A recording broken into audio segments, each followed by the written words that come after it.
Okay, this is the last problem in this math section, meaning typically that it is the most difficult problem. This problem seems overwhelming, but if you break it down into its components, it becomes much less overwhelming. And the main fact that we're going to use to solve this problem is that average equals sum of terms divided by number of terms. So if you ever have an average problem that is stumping you, write this down and then plug in what you know.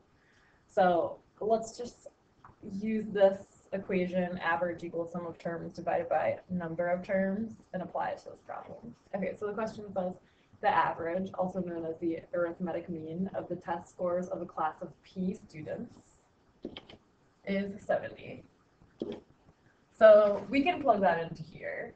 So the average of these students is 70.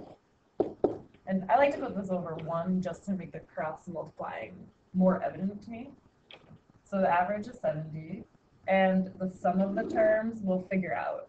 We know that the number of terms, which will be the number of the students taking the test, is going to be P, because P is the number of students. And then from that, we can figure out what the sum of all of the scores would be. The sum would be P times 70. So that's going to be the sum of all of the test scores of the P students. Okay. Now let's get more information for the problem.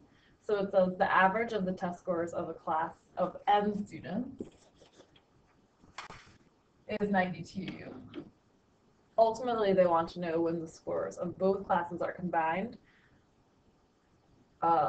The average score will be 86. They want you to ultimately find P divided by N.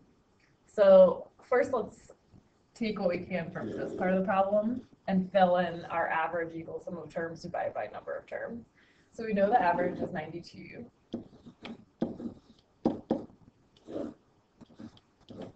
We know that the number of terms is going to be N because there's N students. And just as was true in this problem, we know that the sum of all the test scores will be 92 times N.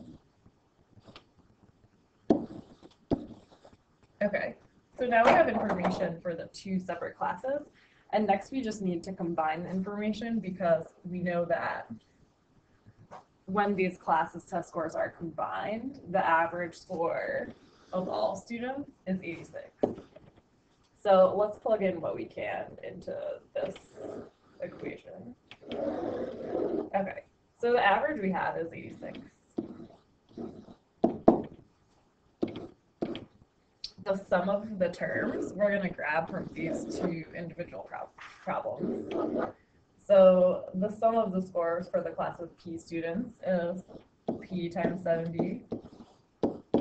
And the sum of the scores for the class of N students is 92N.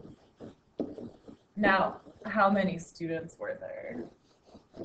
For that, we can just grab this data here, so we know that the number of students is P plus N. Okay, now let's make some room, because we're going to have to ultimately find P divided by N, so we're looking to get those variables isolated. Okay.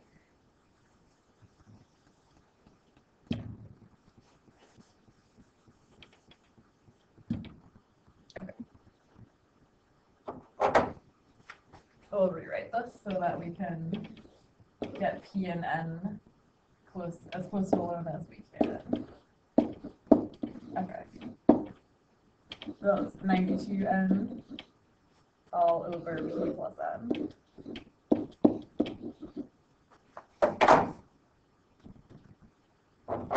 Okay.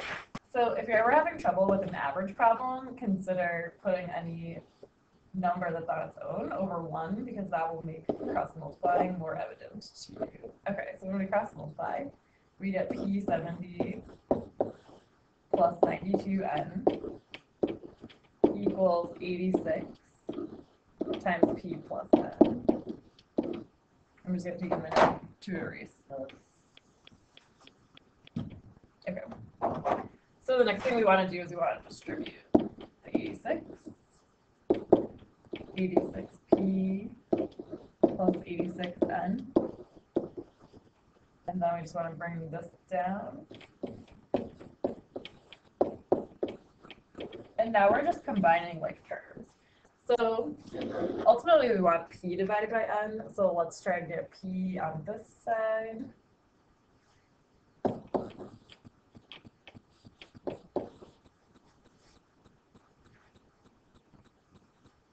And sorry that I'm not having the p and the number in the same order.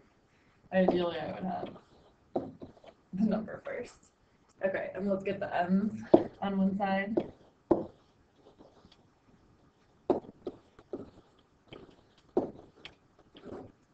You could just use your calculator for this.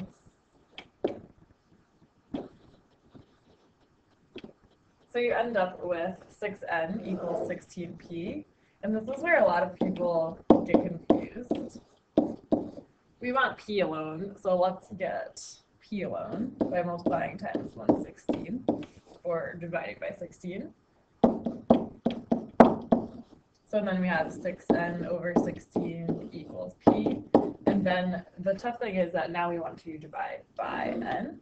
So we're going to multiply times 1 over n here.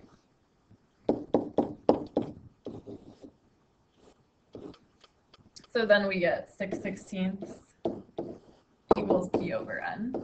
And the SAT will accept this because on a grid-in, you're going to be able to grid in 6/16. If you wish to reduce it, you certainly could reduce this to 3/8.